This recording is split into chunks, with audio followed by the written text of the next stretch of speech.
Hello everyone, आप सभी का स्वागत है आपके अपने चैनल मैग्नेट ब्रेन्स कंपटीशन में। और आज हम बात करने वाले हैं अनुसूचियों यानी कि शेड्यूल्स के बारे में।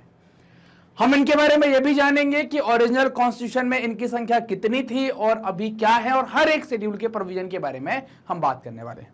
तो स्टार्ट करते हैं और सबसे पहले देखते हैं, एक फिगर देख लेते हैं कि ओरिजिनल कॉन्स्टिट्यूशन में जो संख्या है इनकी वो कितनी हुआ करती थी। तो अगर आप देखें ओरिजिनली अगर हम बात करें तो शेड्यूल जो हुआ करती थी ओरिजिनली कितनी थी, 8 हुआ करती थी।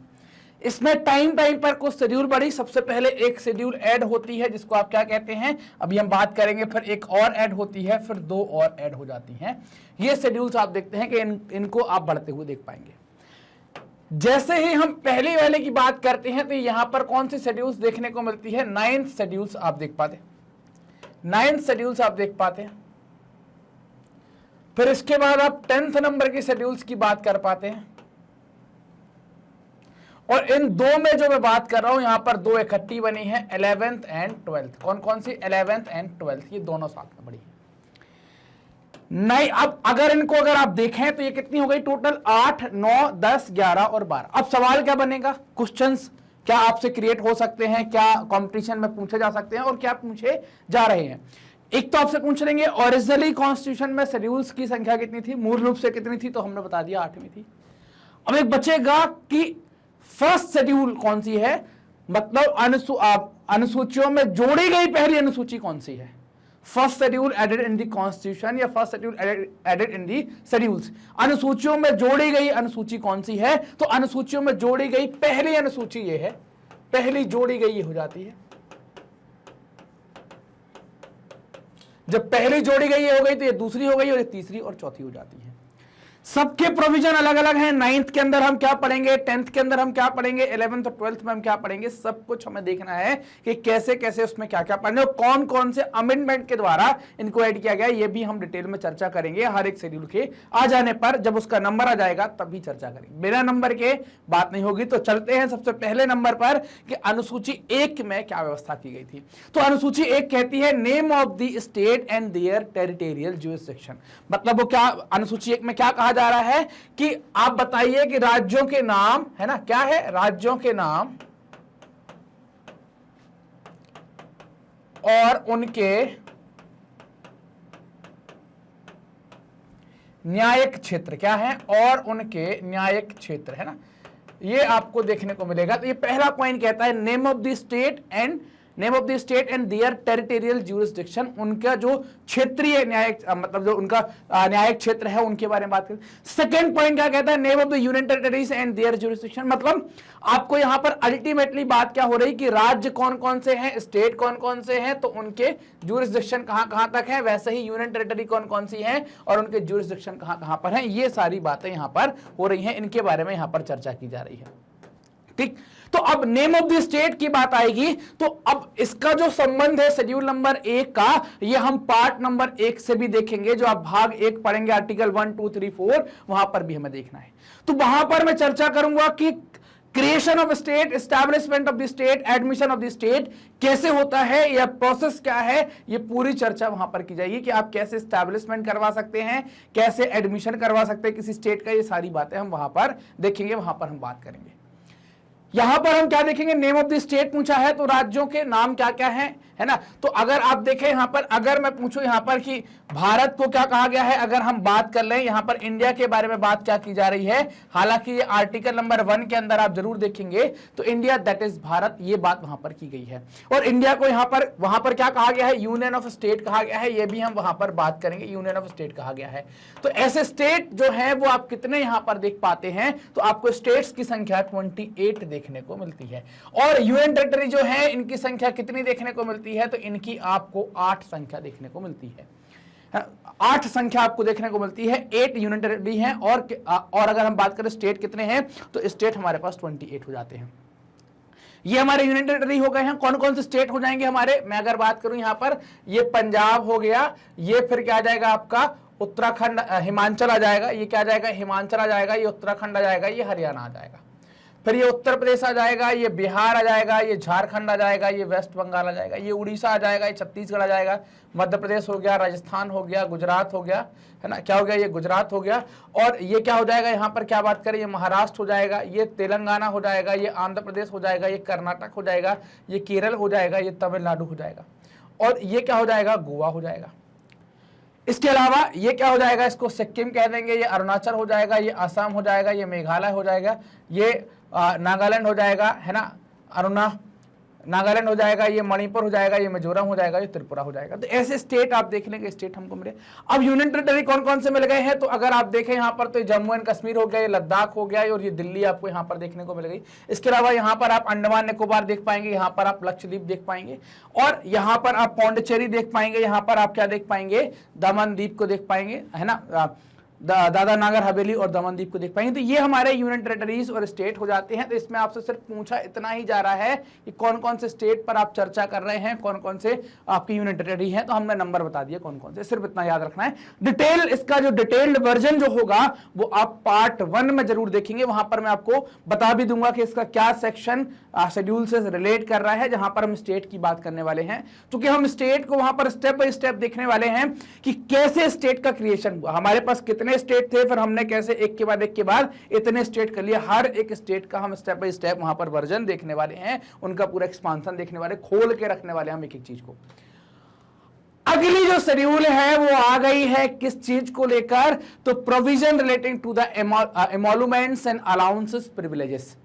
मतलब कि क्या हो गया, ये आपके वेतन भत्ते के बारे में बात कर रही है। इतना बस याद रख लो आप, किसके बारे में बात कर रही है, वेतन भत्ते, एमोलुमेंट्स मतलब पारिश्रमिक के बारे में बात हो रही है, और आपके भत्ते क्या है, पारिश्रमिक और भत्तों के बारे में बात हो रही है।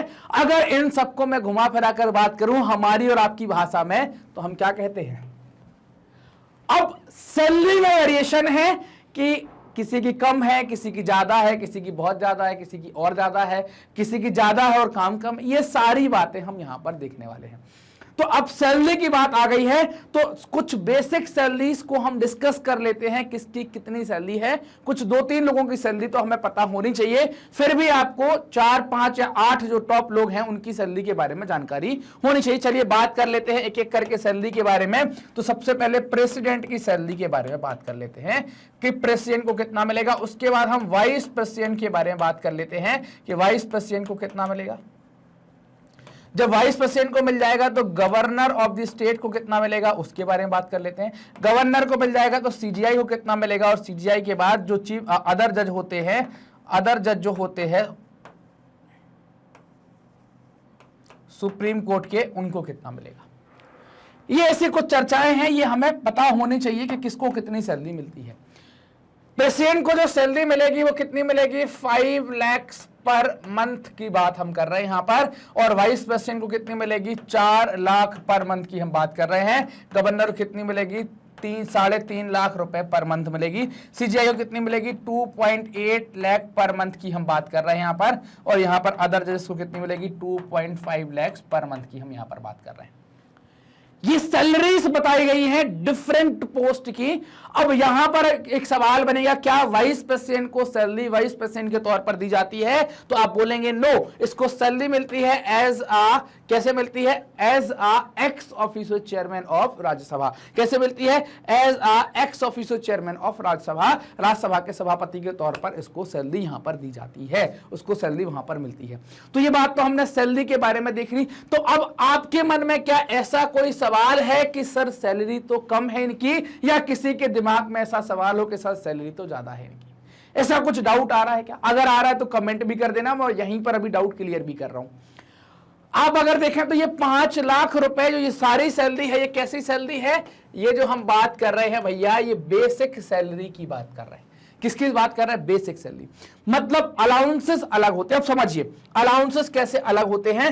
आपकी नौकरी लगेगी, आपकी नौकरी लगेगी तो आपको क्या मिलेगा, आपको मिलेगा वेतन और भत्ता, वेतन और भत्ता।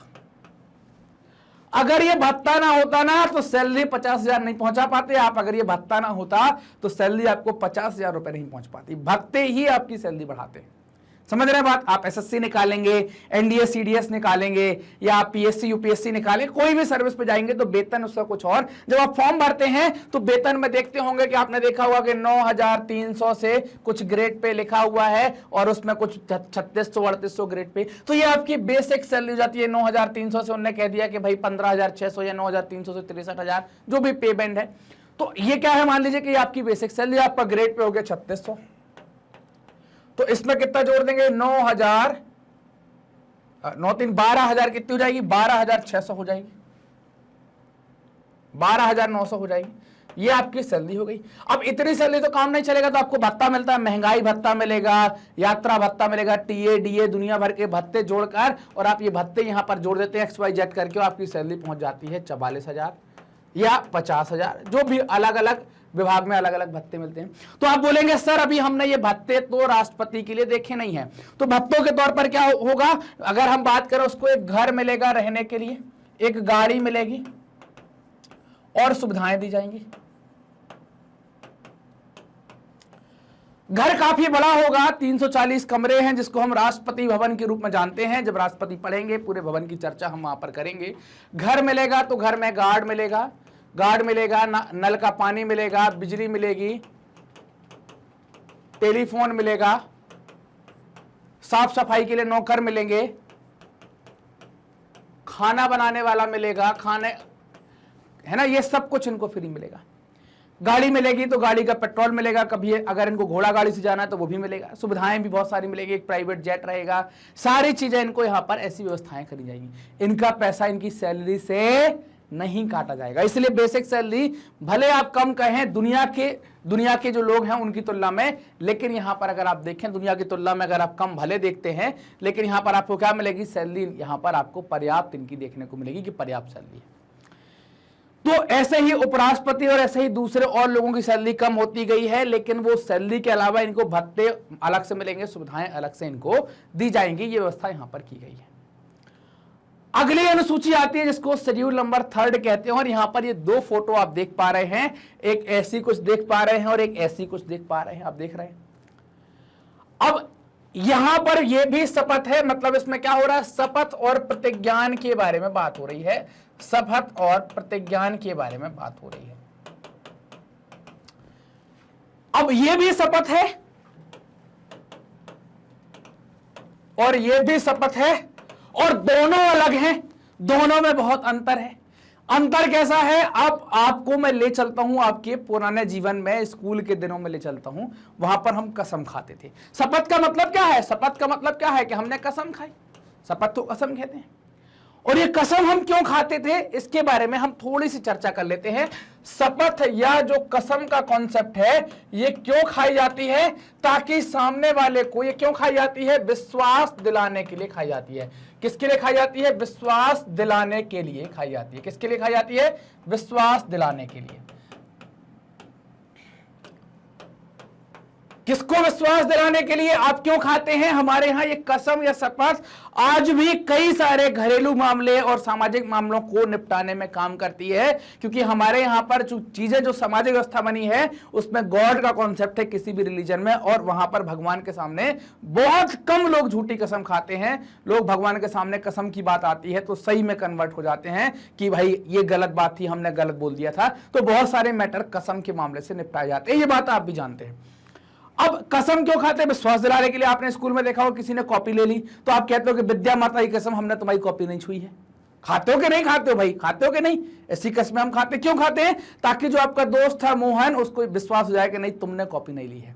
विद्या माता की कसम का मतलब क्या है कि अगर ली है तो विद्या माता हमसे चली जाए, रुष्ट हो जाए, हमारे नंबर कम हो जाए।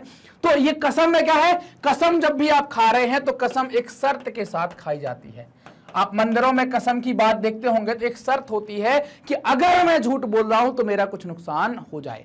लेकिन भारत में कैसी कसम खाते हैं, भारत में जो पदाधिकारी कसम खाते हैं, यहां पर इनके द्वारा जो कसम खाई जाती है, तो भारत कैसा देश है, भारत एक धर्म निरपेक्ष देश है। कैसा देश है, धर्म निरपेक्ष देश है। मतलब यहां पर किसी भी धर्म का बोलबाला नहीं है, मतलब राज्य के अंदर, संविधान के अंदर धर्म विशेष का बोलबाला नहीं है। वहां पर क्या है, कोई धार्मिक कसम नहीं खाई जाएगी। हमारे यहाँ पर धर्मनिरपेक्ष में सबसे पवित्र किताब हम किसको मानते हैं? संविधान को। ये हमारे देश का संविधान सबसे पवित्र है। इसी कारण से हमारे नेता और लोग बड़े बड़े पदों पर चयनित होते हैं, वो कसम किसकी खाते हैं?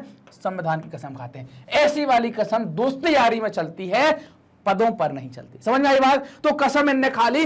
अब आपसे सवाल आया कौन किसको कसम खिलाता है? ये बड़ा कंफ्यूजन पैदा करने वाला सवाल यहां पर आ जाएगा कि कौन किसको क्या कसम खिलवाता है। जल्दी से अपन देख लेते हैं क्या कसम खिलवाते हैं। आप बताते भी चल रहा हूं, मैं नाम लिखते चल रहा हूं, फिर अपन लिखेंगे राष्ट्रपति, उपराष्ट्रपति, राज्यपाल, मुख्य न्यायाधीश,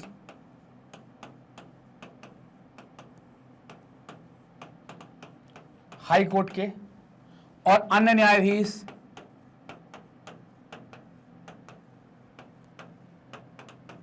हाई कोर्ट के और सुप्रीम कोर्ट के, मुख्य न्यायाधीश हाई कोर्ट के,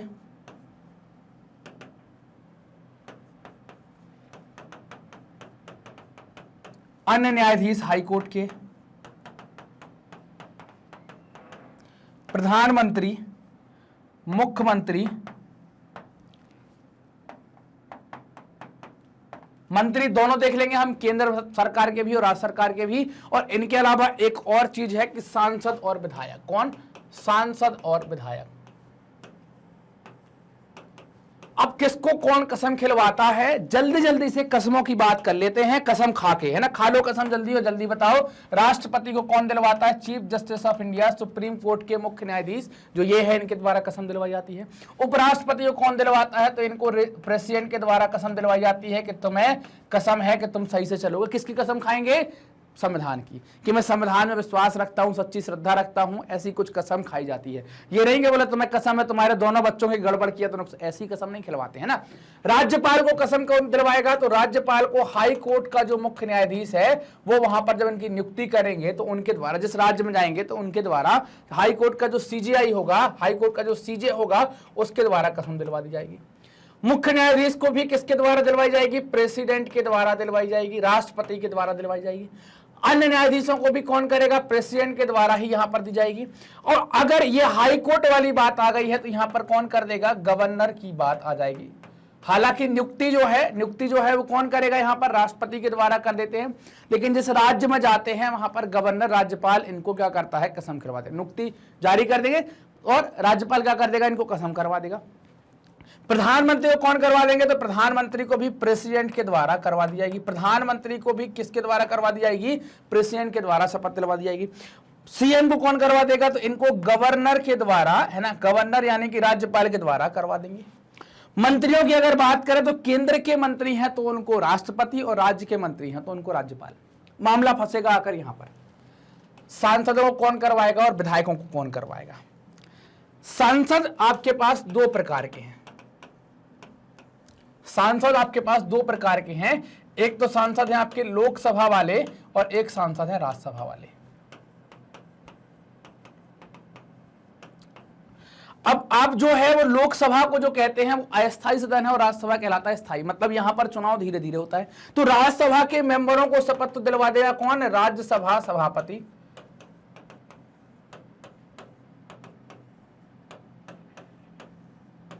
और लोकसभा में किसके द्वारा करवाया जाएगा? तो ये कौन है? Pro tem speaker. किसके द्वारा?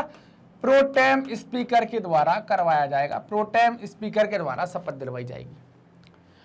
और उपचुनाव के द्वारा कोई जीत कर आएगा तो कौन करवा देगा? लोकसभा का सभापति करवा देगा। प्रोटेम स्पीकर कौन होता है? तो प्रोटेम स्पीकर ये एक अस्थायी स्पीकर होता है। अस्थायी होता है। ये किसके लिए बनाया जाता है? अस्थायी होता है और ये बनाया जाता है चुनाव करवाने के लिए लोकसभा के स्पीकर का और साथ ही साथ कसम खिलवाने के लिए। अब ये ऐसे ही लोकसभा राज्यसभा की बात होगी। ऐसे ही अगर आप देखें विधायकों की बात करें तो विधायक भी आपके पास दो विधायक जो हैं तो विधायकों को भी कौन करवाएगा? प्रोटेम स्पीकर करवाएगा, है ना। प्रोटेम स्पीकर करवाएगा।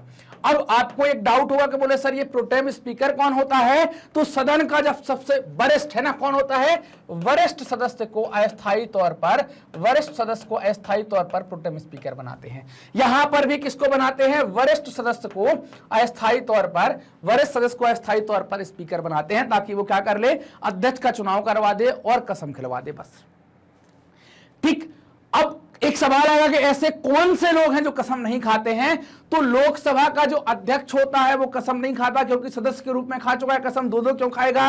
राज्यसभा का सभापति उपराष्ट्रपति के तौर पर कसम खा चुका है, तो सभापति के तौर पर कसम नहीं खाएगा। विधानसभा का अध्यक्ष जो होगा वो कसम नहीं खाएगा, और विधान परिषद का जो सभापति होगा वो भी कसम नहीं खाएगा।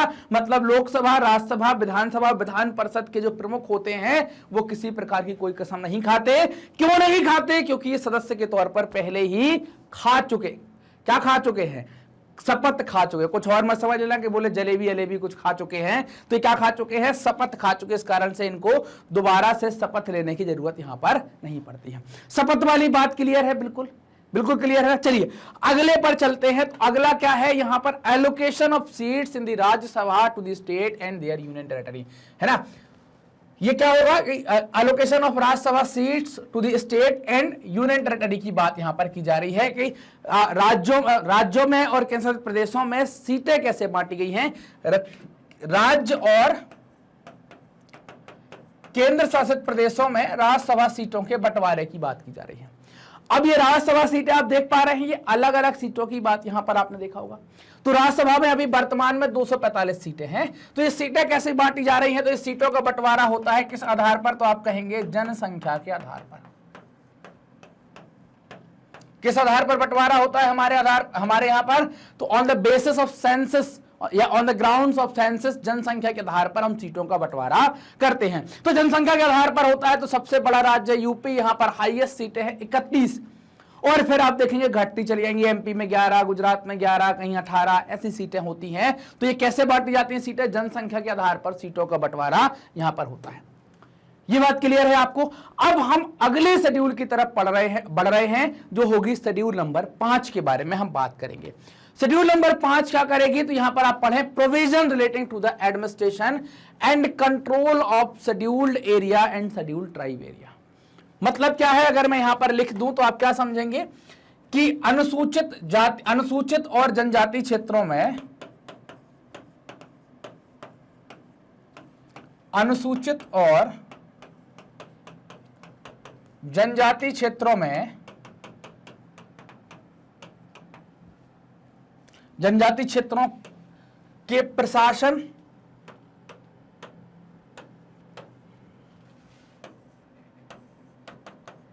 प्रशासन और नियंत्रण संबंधी उपबंध,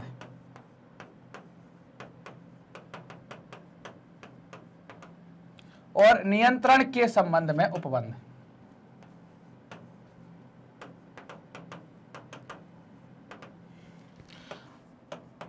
अब आपको बताना है कि यहां पर यह व्यवस्था की गई है कि जो आपका अनुसूचित जाति या शेड्यूल्ड और ट्राइब एरिया है वहां का प्रशासन कैसे आप डील करेंगे, वहां के प्रशासन और नियंत्रण के बारे में आपको कुछ व्यवस्थाएं बतानी है।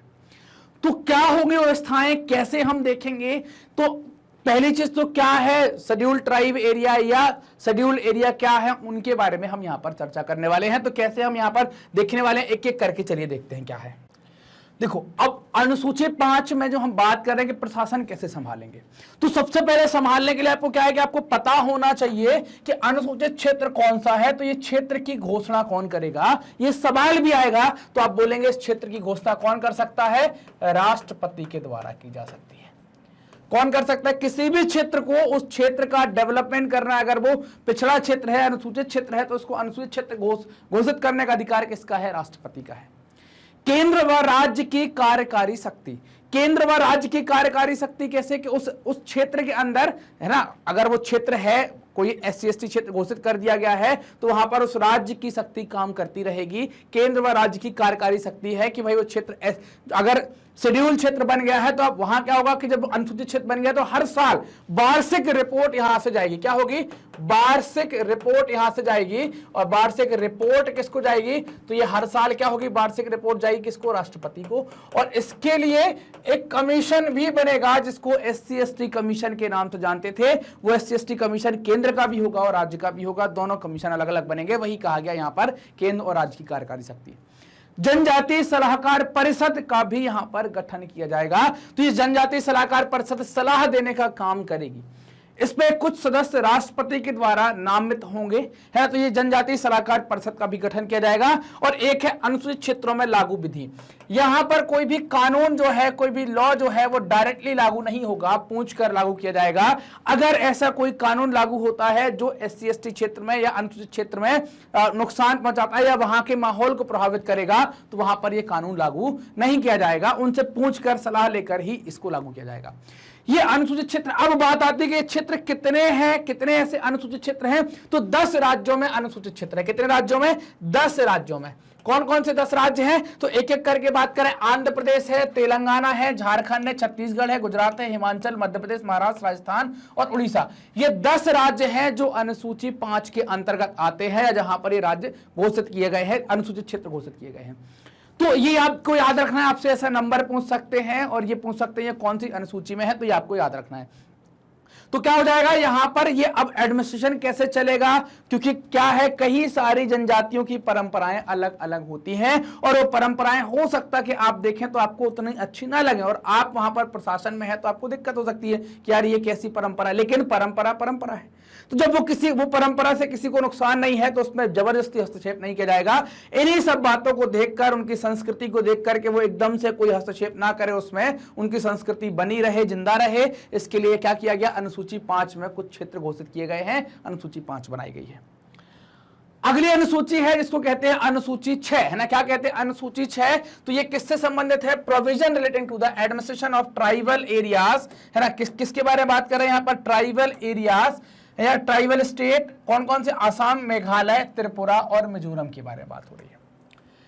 यहां पर ट्राइब से और उनमें क्या है? ट्राइब की संख्या, मतलब ट्राइब में कल्चर बहुत अलग अलग है, तो उनके कल्चर को प्रिजर्व करने के लिए यह व्यवस्था अनुसूची 6 के अंतर्गत की गई है। अनुसूची 6 में बताई गई कौन कौन से राज्यों में? आसाम, मेघालय, त्रिपुरा, मिजोरम। और इसमें भी इनके कुछ सेलेक्टेड एरिया है जहां पर अनुसूची काम करती है। यहां पर क्या होता है? एक जिला परिषद, स्वशासी जिला बनाया गया है, ऑटोनोमस डिस्ट्रिक्ट बनाया गया है। उस जो जिला परिषद बनाई जाएगी और कोई भी लोकल लेवल के काम है, कोई तलाक है, शादी है, कोई संपत्ति का मामला है, कोई संप्रदाय का मामला है, कोई धार्मिक मामला है, तो उस जिला परिषद से और प्रांतीय परिषद इकाई से पूछकर ही मामला आगे बढ़ाया जाएगा, सॉल्व किया जाएगा। डायरेक्टली कोई चीज यहां पर इंप्लीमेंट एकदम से नहीं की जाएगी। अब बात करते हैं अनुसूची 7 की। तो अनुसूची 7 में division of powers between union and state. यहां पर क्या है? शक्तियों के विभाजन की बात की गई है।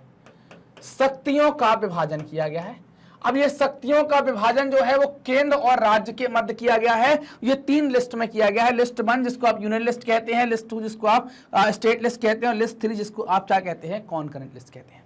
ये जो नंबर लिखे हैं, ये सब्जेक्ट लिखे हैं, ये सब्जेक्ट करंट स्टेटस को बताते हैं। मूल रूप से नंबर कुछ और थे। अगर हम देखें ओरिजिनली इन नंबर्स में कई सारे बदलाव आपको यहां पर देखने को मिल सकते हैं। अगर यूनियन लिस्ट की बात करें तो ओरिजिनली अगर आप सब्जेक्ट की बात करते हैं तो वहां पर ओरिजिनली जो सब्जेक्ट थे, है ना, ओरिजिनली जो सब्जेक्ट थे वो कितने थे? 97 थे। 3 सब्जेक्ट इसमें बढ़ाए गए हैं। यूनियन लिस्ट में ऐसे विषय डाले गए हैं जो राष्ट्रीय महत्व के होते हैं, राष्ट्रीय सुरक्षा के होते हैं, उनको इसमें डालते हैं।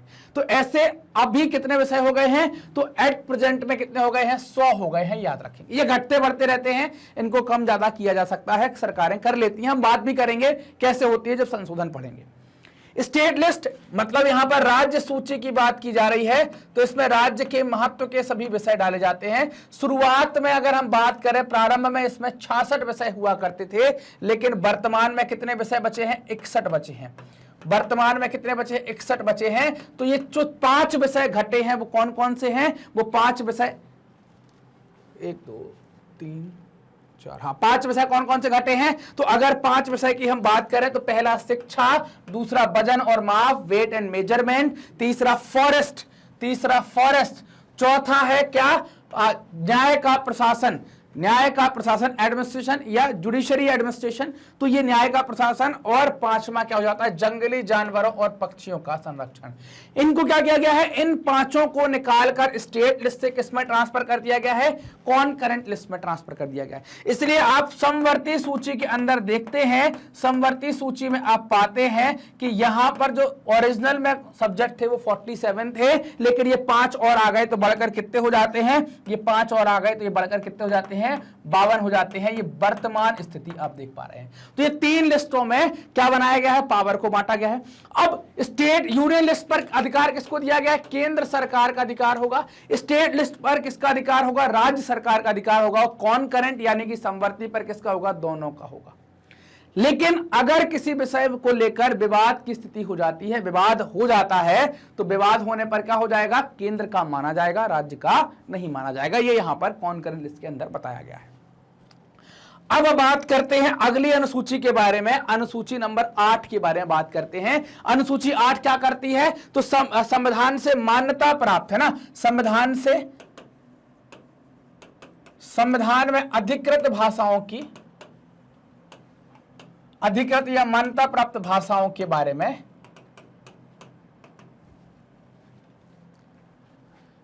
संविधान में अधिकृत भाषाएं, कौन कौन सी भाषाएं यहां पर अधिकृत की गई हैं उनके बारे में यहां पर जिक्र होगा। कौन कौन सी भाषाएं अधिकृत की गई हैं उनके बारे में जिक्र होगा। Language recognised by the constitution, तो अगर हम बात करें तो यहां पर language recognised by the constitution, तो कितनी लैंग्वेज थी, तो ओरिजिनल में 14 लैंग्वेज हुआ करती थी। ओरिजिनली कितनी लैंग्वेज हुआ करती थी, 14 लैंग्वेज हुआ करती थी, लेकिन इसमें इंग्लिश शामिल नहीं थी। इसमें क्या है, इंग्लिश शामिल नहीं थी, 14 हुआ करती थी। चाहे तो हम नाम लिख लेते हैं एक एक करके, क्या कर लेते हैं अपन, नाम लिख लेते हैं एक एक करके कौन कौन सी भाषाएं यहां पर हमको देखने को मिलती हैं। हिंदी, उर्दू, तमिल, तेलुगु, कन्नड़, मलयालम, बंगाली, असमी, उड़ीसा या उड़िया, संस्कृत,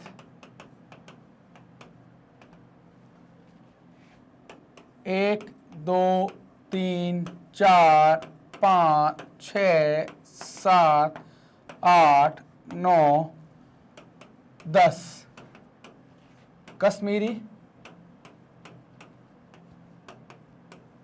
गुजराती, मराठी,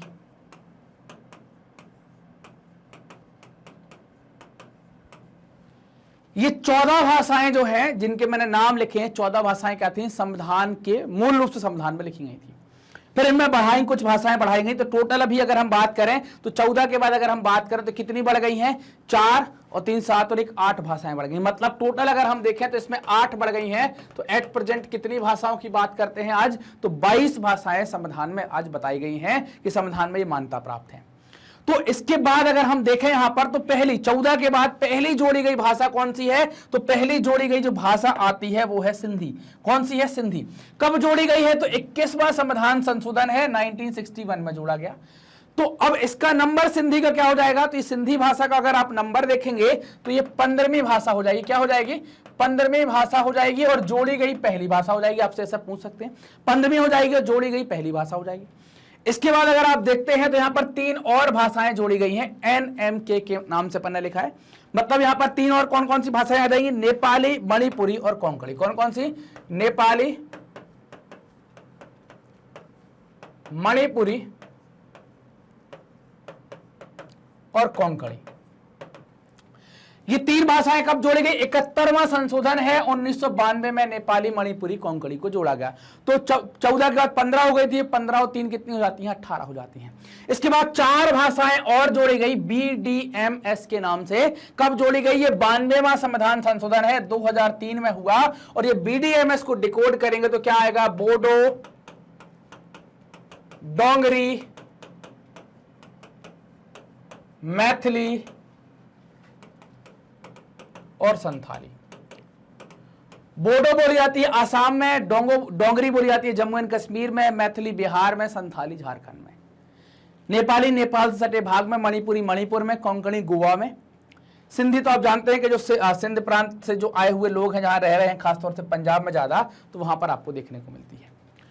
अब ये क्या है, अनुसूची 9 है, यहां पर land reform and abolition of the zamindari system के बारे में बात की गई है।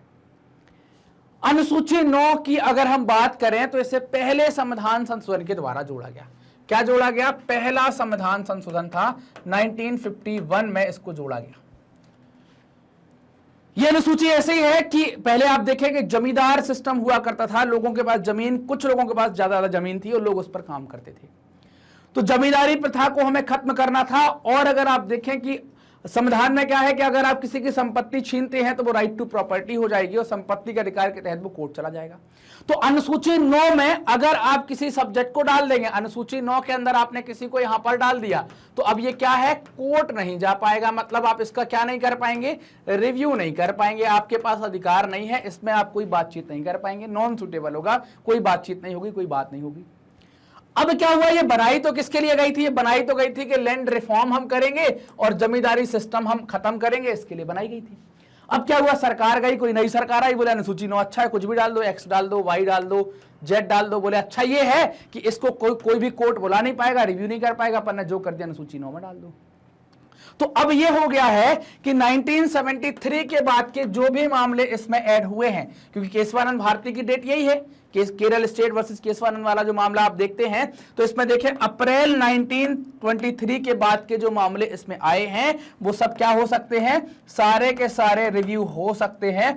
अब ये शेड्यूल ऐसी नहीं बची है कि जिसको आप रिव्यू नहीं कर सकते, लेकिन 1973 के पहले के मैटर्स को आप रिव्यू नहीं कर सकते। 73 के बाद आपने जो कुछ भी ऐड किया है उसको रिव्यू भी कर सकता है कोर्ट, और कोर्ट में उस पर चुनौती भी हो सकती है। तो यह अनुसूची 9 में था।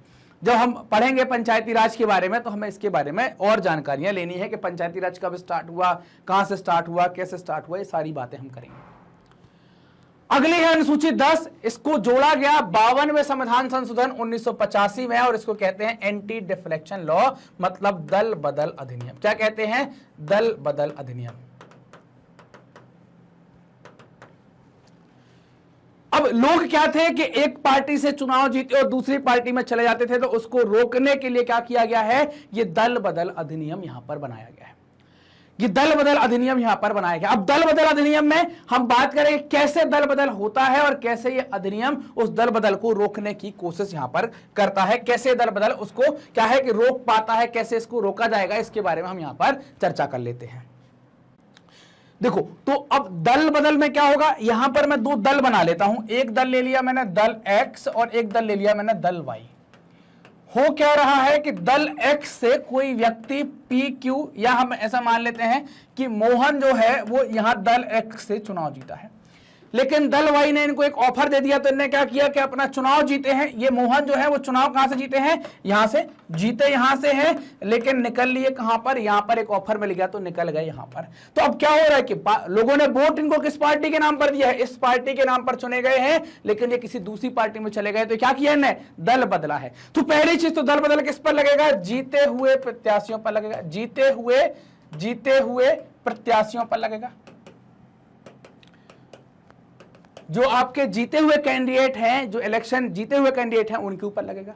तो ये यहां पर चलेगा। तो क्या हो रहा था, 1960 से 70 का दशक आप देखेंगे, 60 से 70 का दशक देखेंगे तो वहां पर कई सारी सरकारें इसी तरीके से बदली हैं। चुनाव जीते आपकी पार्टी से और दबाव आया तो चले गए दूसरी पार्टी में, सरकार गिर गई। तो ये दल बदल रोकने के लिए ही क्या किया गया है, ये दल बदल रोकने के लिए ही ये कानून लाया गया है। अब इस कानून के तहत क्या हो गया है कि अगर आप किसी एक पार्टी से चुनाव जीते हैं और दूसरी पार्टी में आप नहीं जा पाएंगे। कब तक नहीं जा पाएंगे, अगर जाना है तो जीती हुई सीट को आप छोड़ो, रिजाइन करो, और अगर आप यहां पर चले गए हैं और आपने 10-15 दिन के भीतर माफी मांगकर वापस नहीं आए हैं, तो आपकी शिकायत होने पर आपकी सीट क्या हो जाएगी, खाली मानी जाएगी और आपको अयोग्य घोषित कर दिया जाएगा।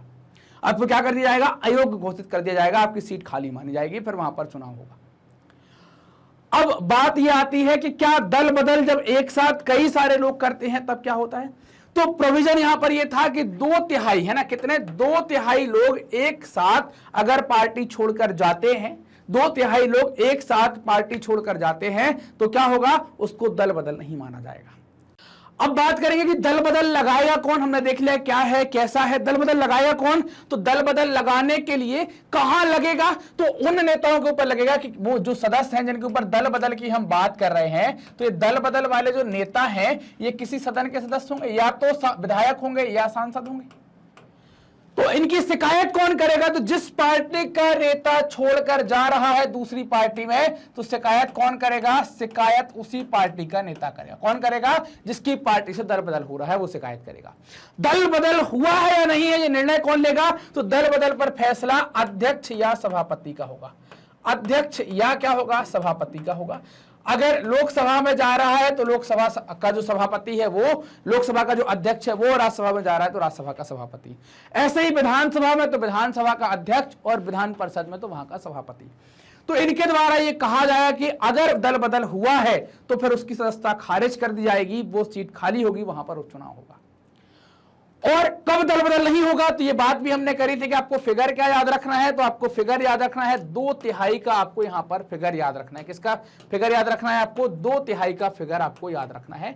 2/3 वाला मामला आप यहां पर याद रखेंगे कि अगर 2/3 या उससे ज्यादा लोग टूट कर जाते हैं तो उनके ऊपर दल बदल नहीं लगेगा। किसी स्पेशल वीडियो में अपन बात करेंगे कि पूरी प्रोसेस क्या होती है, एक एक बारीकी अपन इसमें देखेंगे। ये कुछ 3-4 शेड्यूल्स हैं जिन पर हमें बहुत बारीकी से बात करनी होगी, तो वो स्पेशल में अपन बात करेंगे, नहीं तो ये वीडियो बहुत लंबा हो जाएगा। तो ये बात क्लियर यहां तक कि दल बदल क्या होगा, कैसे लगेगा, कौन लगाएगा, ये सारी बातें यहां पर क्लियर है। तो अब बात करें हम क्या अनुसूची 11 के बारे में, हमें देखना है कि अनुसूची 11 क्या है। तो यहां पर आपको बताया गया है कि पंचायत की क्या पावर है। यहां पर किसके बारे में बात की जा रही है, पंचायत के बारे में बात की जा रही है, उनकी पावर के बारे में, उनकी अथॉरिटी के बारे में और उनकी रिस्पॉन्सिबिलिटी के बारे में, शक्ति, प्राधिकार और जिम्मेदारियों के बारे में बात की जा रही है। तो पंचायती राज तो पहले से हमारे यहां था, गांधी जी का मानना भी था कि पंचायत होनी चाहिए, पंचायतों की व्यवस्था थी, ग्राम समाज था, ग्राम सभा सब कुछ थी। लेकिन इसको वैधता कब मिली है, संविधान में इसको कानूनी रूप कब मिल जाता है ना, संवैधानिक वैधता मिलती है 73 में संविधान संशोधन 1992 के द्वारा। अब ये कैसे स्टार्ट होती है, कितने स्तर की होती है, कैसे कैसे काम करेगी, ये सारी जानकारी जब हम पंचायती राज पढ़ेंगे तब हम देखेंगे। वहां पर पंचायती राज में हम ये सारी बातें करेंगे। पंचायती राज में ये चीज देखेंगे। और शेड्यूल नंबर 9 में जो हमने जमीन सुधार की बात करी है, भूमि सुधार और जमींदारी प्रथा को खत्म किया है, तो वो वाली बातें भी देखेंगे। इस अनुसूची में 29 विषय डाले गए हैं। मान लीजिए कि आपके घर के बाहर झाड़ू नहीं लगी है, तो आप किससे बोलेंगे, प्रधानमंत्री को फोन करेंगे कि झाड़ू लगवा दें, या मुख्यमंत्री को फोन करें, या कोई केंद्रीय मंत्री को फोन करें, या गांव के किसी पंच सरपंच से बात करें। तो ऐसे 29 विषय जो गांव स्तर पर निपट सकते हैं वो किसको दे दिए गए हैं, पंचायतों को दे दिए गए हैं कि आप अपने स्तर पर निपटाओ। आप बार बार दिल्ली फोन मत लगाओ कि झाड़ू नहीं लगी है, नाली साफ नहीं हुई है, ये आपका स्थानीय मामला है। तो ऐसे 29 विषय किसको दे दिए गए हैं, पंचायतों को दे दिए गए हैं। ये अनुसूची 11 में ऐसी बात यहां पर की जा रही थी। कैसे कैसे पंचायती राज आएगा, तो एक चीज आप याद रखिए, पंचायती राज की शुरुआत 2 अक्टूबर को होती है। और कहां से होती है, राजस्थान के नागौर से होती है। 2 अक्टूबर क्यों चुना, क्योंकि गांधी जी की जयंती है, इस कारण से उसको चुना है। डिटेल हम कौन इसका शिल्पीकार है, कैसी डिजाइन तैयार की गई है, सब बातें हम आगे जब पंचायती राज पढ़ेंगे तब हम इसके बारे में बातें करेंगे।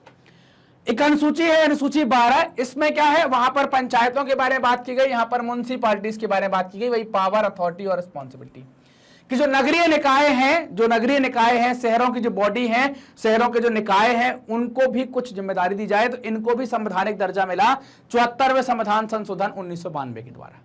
उसको मिला 73वें के द्वारा, इसको मिला 74 के द्वारा। और उसमें कुछ 29 विषय थे, इसमें कुछ कैसे 18 विषय इनको दिए गए हैं। कहां पर बाजार लगवाना है, सफाई करवाना है, स्ट्रीट लाइट लगवाना है, ये सारे विषय इनको दिए गए हैं, ये मामले इनको दिए गए हैं। तो अब ये अनुसूचियां क्या हो गई, 12 की 12 कंप्लीट हो जाती हैं। ये 12 अनुसूचियों का जिक्र यहां पर किया गया था। अब इनको अगर आप देखें, संवैधानिक मामला क्यों का, मान लीजिए आपके घर के बाहर कचरे का ढेर लगा है, तो आप किससे बोले, तो आप अपने पार्षद से कह सकते हैं कि वो साफ करवाएगा। तो ये इस कारण से छोटे मुद्दे इनको दिए गए हैं और इनको स्वायत्तता दी गई है, फ्रीडम दी गई है कि आप अपने तरीके से काम करो। ठीक, तो ये बातें पंचायती राज की हो गई। और ये म्युनिसिपल कॉर्पोरेशन के बारे में, म्युनिसिपैलिटीज के बारे में बात हो जाती है। तो हमारी अनुसूचियां क्या हो जाती हैं, 12 की 12 कंप्लीट हो जाती हैं। अभी तक जो हमने यहां पर पोर्शन कंप्लीट किया है, चाहे हम डेवलपमेंट से लेकर अनुसूचियों तक बात करें, अब हम इनका एक सेक्शन आपको 30-40 2-3 पार्ट में हम आपको क्या करेंगे, इसके एमसीक्यूज अवेलेबल करवाने वाले। मैग्नेट ब्रेन्स अपनी हाई क्वालिटी एजुकेशन, साथ ही साथ निःशुल्क एजुकेशन, निःशुल्क शिक्षा के लिए भी जाना जाता है, फ्री एजुकेशन के लिए भी जाना जाता है। आप हमारे सभी कोर्स को एक्सेस कर सकते हैं हमारी ऑफिशियल यूट्यूब चैनल से, हमारी वेबसाइट से और हमारे जो हमारी एप्लीकेशन है वहां से। एप्लीकेशन को आप प्ले स्टोर से डाउनलोड कर सकते हैं। आप हमारे साथ कनेक्ट कर सकते हैं यूट्यूब, फेसबुक, इंस्टा, ट्विटर और टेलीग्राम के माध्यम से। ये वीडियो देख रहे हैं आप मैग्नेट ब्रेन्स के competitive channel magnet brains competition पर, तो आप चैनल को सब्सक्राइब करें, वीडियो को लाइक करें, अपने दोस्तों के साथ खूब शेयर करें। कमेंट सेक्शन में कमेंट कर भी बताएं कि आपको वीडियोस कैसे लग रहे हैं। धन्यवाद।